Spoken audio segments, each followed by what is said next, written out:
안녕하세요. 저는 경기도 별내 사는 30대 여인입니다. 짧은 연휴가 끝나고 일상으로 돌아오는데 왜 이렇게 명절 후유증이 심한지 여러분들은 괜찮으셨나요? 저는 이번 명절에는 남편이랑 오붓하게 제주도에 놀러 갔다 왔어요. 조금 비싸긴 했지만 우리에게 처음 주는 선물이라고 생각하고 갔다 오니 힐링도 되고 아직도 제주의 바다가 생각나곤 하네요. 많은 며느리분들이 명절만 되면 명절 증후군에 시달린다고도 하잖아요. 저도 정말 명절날만 되면 안 아프던 머리까지 아플 정도로 너무 힘들었었어요. 누구나 다들 그렇잖아요. 시집살이가 없어도요. 근데 이번 명절에는 남편이 여행 가자고 비행기 티켓을 끊어서 다녀왔거든요. 그럼 왜 제가 명절 때 시댁에 안 가게 되었을까요? 오늘 저와 남편의 길고 긴 이야기를 전해드려 볼까 합니다. 저와 남편은 오랜 연애 끝에 양가의 도움 없이 저희 스스로 결혼한 케이스입니다. 저희 집도 또 시댁도 누구를 도와줄 형편은 안 되기 때문에 서로 모았던 돈과 대출을 껴서 경기도의 작은 평수 아파트 전세로 살고 있어요. 작긴 하지만 집주인분이 굉장히 좋으셔서 오래오래 살고 나갔으면 하시더라고요. 그래서 열심히 둘 다 돈 벌면서 저축하기 바쁜 부부이죠. 저희는 우연히 실습생으로 들어간 회사에서 만난 사이로 처음에는 이렇게까지 진지하게 만날 줄 몰랐는데 어느덧 만나고 보니 우리는 참 많은 걸 함께하고 있더라고요. 그래서 함께하기로 결정했고 그 결정에 후회를 해본 적은 한 번도 없었죠. 그렇게 양가 도움 없이 결혼하면서 사실 다른 친구들 결혼하는 거 보면 조금은 부럽기도 하고 나도 좀 여유가 있었으면 했던 마음들이 컸어요. 그럴 때마다 남편은 늘 미안해하며 정말 돈 열심히 벌어서 호강시켜 주겠다고 맨날 입버릇처럼 말하는 우리 남편이에요. 그런 우리 남편에게도 큰 아픔이 있었어요. 남편이 늘 저한테 말을 했을 때 자기는 엄마의 사랑을 많이 못 받고 자랐다고 하더라고요. 남편에게 형이 있는데 형이 너무 사고도 많이 치고 손이 너무 많이 가서 자기는 사고를 칠 수도 또 쳤다가는 정말 쫓겨날 것 같아 쥐 죽은 듯이 살았대요. 형은 유학도 보내주고 또 운동을 했던 분이라 운동에 집중할 수 있도록 엄청 지원을 많이 해주셨다는데 저희 남편은 그러지 못해 혼자 서울 올라와 일하고 자취하고 돈 벌면서 지금 여기까지 왔다고 했거든요. 그럴 때마다 늘 짠하기도 했는데 사실 처음에 그런 말을 들었을 땐 남편이 너무 오버해서 말하나 싶기도 했어요. 물론 첫째가 가장 최고인 분들이 많다고 하지만 그래도 똑같은 자식들인데 정말 저러실까 생각도 했었거든요. 근데 결혼해보니 정말 시어머니의 큰아들 사랑은 너무 심각할 정도였어요. 저희 아주버님은 결혼을 어린 나이에 했다가 성격이 안 맞아 6개월도 못 살고 이혼했다고 해요. 혼인신고도 안 해서 자기는 그냥 파혼한 거라고 매일 하는데 솔직히 6개월 살고 시까지 올렸으면 그건 이혼이잖아요. 근데 어머님은 절대 이혼이 아니라고 하시는 분이세요. 저랑 남편이 결혼한다고 뵈러 간 날 너 형도 아직 안 갔는데 네가 먼저 결혼하는 게 너무 서운하시대요. 근데 지금 아주버님은 백수에 가진 게 아무것도 없는 분이세요. 근데 어떻게 결혼을 합니까? 남편은 그냥 그러려니 저희가 알아서 하겠다고 했지만 그 말을 듣는데 좀 마음이 좋지 않더라고요. 그래서 어찌저찌 결혼하고 신행 갔다 와서 인사 간 날 상을 차려주셨는데 보통은 며느리가 오고 아들이 오면 저희가 잘 먹을 수 있는 걸로 차리시잖아요. 남편은 날거를 잘 못 먹는데 또 아주버님은 회 킬러래요. 그랬더니 회를 엄청 많이 사오셔서 많이 먹자고 하시는데 이게 무슨 행동이신지 참. 그 뒤로도 어머님의 큰아들 사랑은 저에게도 퍼졌어요. 회사에 있으면 늘 전화가 오세요. 아가야 회사니? 네 어머님 무슨 일이세요? 아니 너희 회사에 우리 민우 소개시켜줄 사람 어디 없을까 해서. 아 어머님 저희 회사에 거의 다 직원들이 결혼해서 없어요. 아니 그래도 한번 네가 찾아보면 너무 좋잖니. 너희도 결혼해서 잘 사는데 이제 우리 큰아들도 결혼해서 아이도 낳고 살아야 되지 않겠니? 이러시면서 이 전화를 제가 결혼하고 한 20번은 받은 것 같아요. 그 뒤로도 어머님의 큰아들 사랑은 너무나 심각하셔서 매일같이 전화만 하시면 큰아들 자랑을 매일매일 하시는 거예요.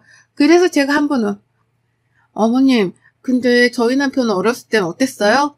라고 물어봤어요. 그랬더니 걔? 뭐 조용히 했지. 이러면서 딱 끝인 거예요. 우리 남편 생일에는 전화 한 통 없으시다가 아주버님 생일에는 선물 준비해가지고 시댁에 오라고 하시는 분이세요. 오히려 저희 집에서 남편 첫 생일에 엄마가 미역국이랑 음식 해주고 용돈도 주셔서 저희 남편이 눈물을 그렁그렁 하면서 장모님 감사하다고 한 적이 있을 정도라니까요. 그 정도로 시댁의 큰아들 사랑은 너무 커져만 갔고 저도 그 안에서 너무 지치더라고요. 어느 날은 남편이랑 오랜만에 주말에 쉬어서 여행을 가려고 알아보고 있었어요.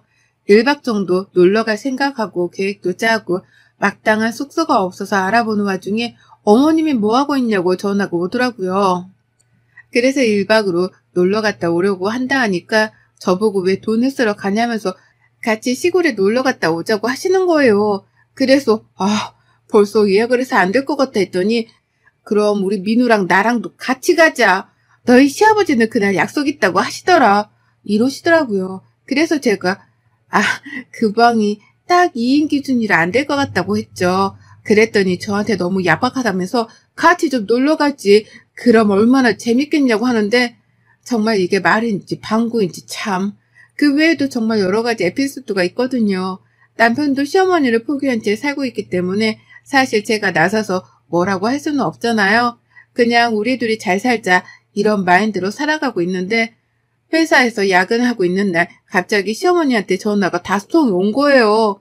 무슨 일 있으신가 싶어서 전화를 드렸더니 저한테 지금 응급실이라고 빨리 남편이랑 같이 오라고 하더라고요. 남편이 전화가 안 돼 저한테 전화했는데 빨리 둘이 이병원 응급실로 오라고요.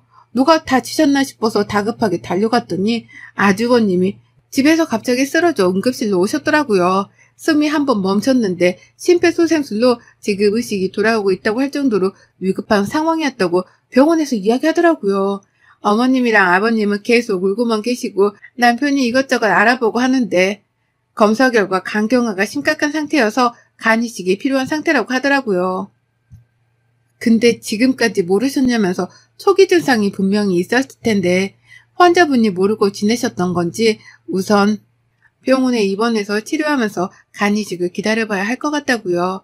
너무 건강하셨던 분이고 또 아직 젊으신데 간경화가 왔다니까 어머님은 쓰러지시고 아버님은 주저앉으시고 아비규환이었어요. 그렇게 입원을 하고 간 이식되기를 해놓는데 지금 기다리는 사람들이 너무 많아서 오래 걸릴 수도 있다고 병원에서 했나봐요. 근데 저도 이때 알게 된 사실인데 가족끼리 간이 맞으면 간 이식을 해줄 수 있다고 하더라고요.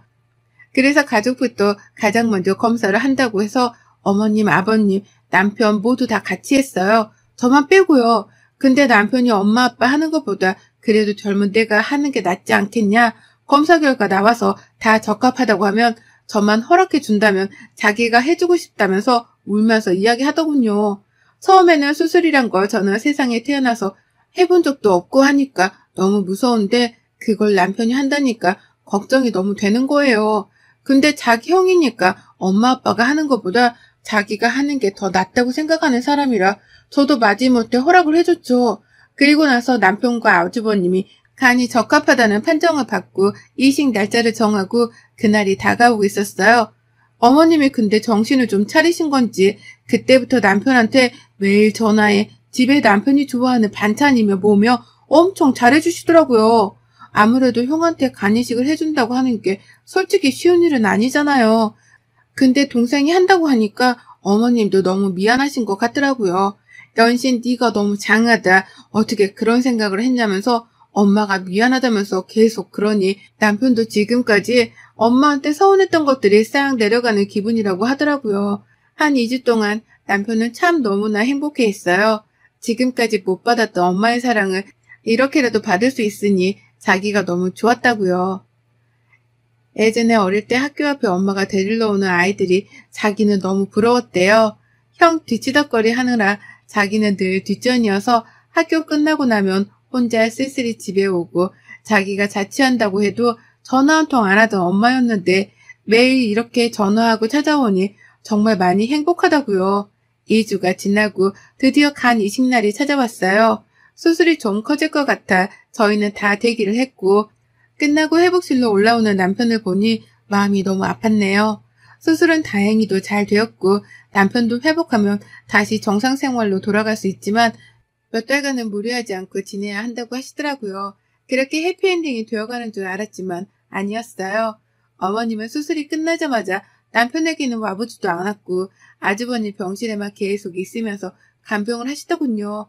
전 당연히 제가 있으니 그러신다고 생각했는데 퇴원하고 나서도 전화를 매일 하시던 어머님은 전화 남편에게 전화 한 통 안 하시더라고요.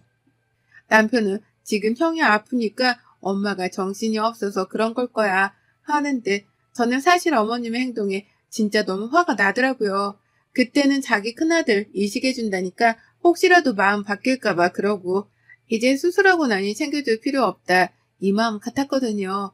근데 아니겠지 싶어서 저는 더욱더 극진히 남편을 간호했어요. 그리고 주말이 돼서 시댁으로 넘어가서 식사를 하는데 아주버님은 남편만큼 회복이 빠르지는 않더라고요. 근데 그거야 뭐 어쩔 수 없는 거니까 밥을 먹는데 어머님이 수술이 잘못된 것 같다. 너는 멀쩡한데 어떻게 우리 민우만 이러느냐? 네가 혹시 간이 망가져 있는데 그 간을 준 건 아닌지 한번 병원에 다시 가서 물어보자. 네가 그동안 간 관리 못한 거 아니냐? 이러시면서 말도 안 되는 소리를 늘어놓는 거예요. 남편은 그런 게 어딨냐면서 당연히 형은 원래 아팠던 사람이니까 회복이 더딘 거라고 그렇게 말해도 계속 어머님은 병원에서 수술을 잘못한 것 같다면서 헛소리를 시전하더라고요. 더 이상 듣고 있기가 어려울 것 같아 나오는데 갑자기 저한테 혹시라도 우리 민우가 다시 재수술하게 되면 이번에는 네가 해주면 어떻겠니? 한 분 한 사람은 못한다는데 너는 건강하지 않겠냐면서 그러시는 거예요. 그 말을 들은 남편이 갑자기 먹고 있던 물을 바닥으로 쾅 하고 던지면서 그만 좀 하라고 소리를 질렀어요.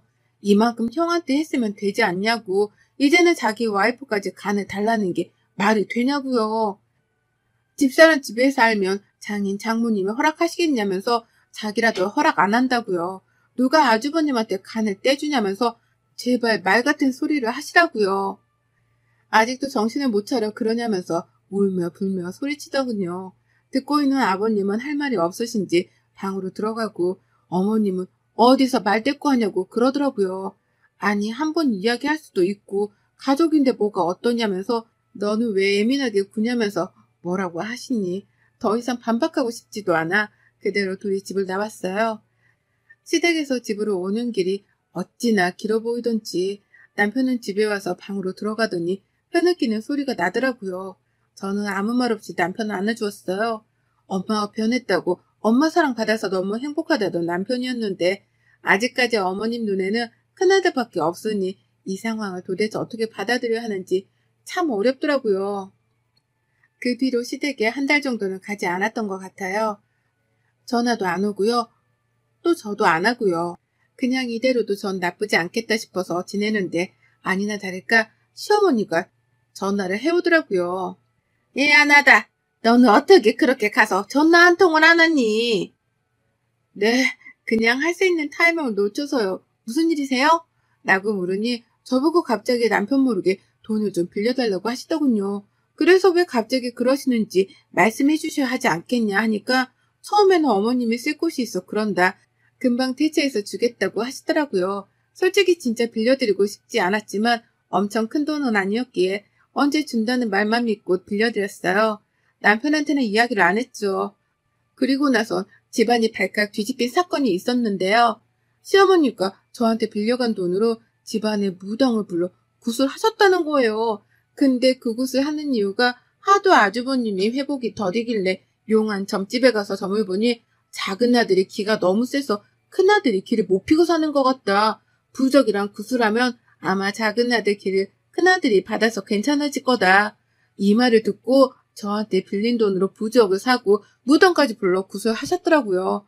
그걸 알고 아버님이 난리가 나서 너희 엄마랑 못 살겠다고 우리 이혼할 테니 더 이상은 너희도 엄마 없다고 생각하고 살라면서 하시더군요.